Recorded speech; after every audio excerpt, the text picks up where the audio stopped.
Let's get more on this story with Agnes Gitau, an economist and Africa analyst at GBS Africa. She's joining us from London. Agnes, it's good to speak to you.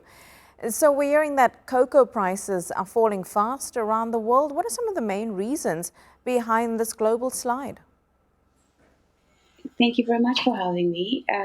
As Lara was explaining in her remarks briefly, I think one of the reasons is the fact that the European cocoa grinding has fallen by 8.3% in the fourth quarter, which is the worst performance in the last decade. And as if you look at Asia, another market for West African cocoa, the grinding has collapsed by 16%, and this is in the second quarter. I think what we're seeing is when the prices spiked last year, a lot of chocolate manufacturers reformulated their products and using less cocoa and adding cheaper substitutes to maintain the margin. On the supply side, of course, the market has returned to surplus in the 2025 for the first time, and we've seen better weather forecast in the region. And what this means is stronger output, and we are expecting another surplus in 2026.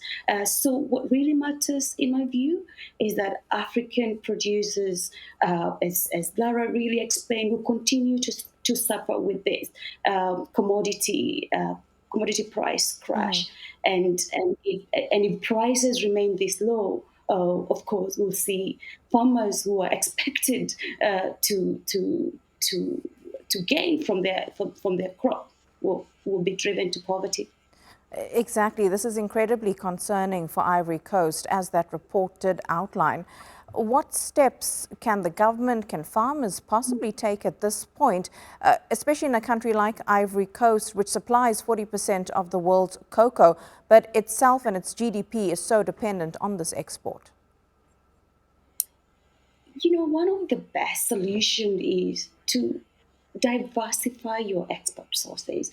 The over-reliance by some countries on commodities is what makes these farmers so vulnerable. Right now, in Ivory Coast, about 700,000 tons of cocoa is sitting unsold in ports. Government, of course, has responded saying they're going to buy this. But as you heard, this hasn't materialized to anything. Farmers are left with no choice but selling at very low prices. So it's a difficult balance. They have to diversify their export sources. Also look for alternative markets. We've continually depended on European markets. How can you source? But also, again, local manufacturing capacity. How can Ivory Coast and West African countries, but also other African countries who are very heavily dependent on commodities, how can you develop local manufacturing capacity and also create markets in the African continent? Right? Under the Africa free continental trade area, there is a possibility of alternative market and also encouraging Africans to be consumers of cocoa products too.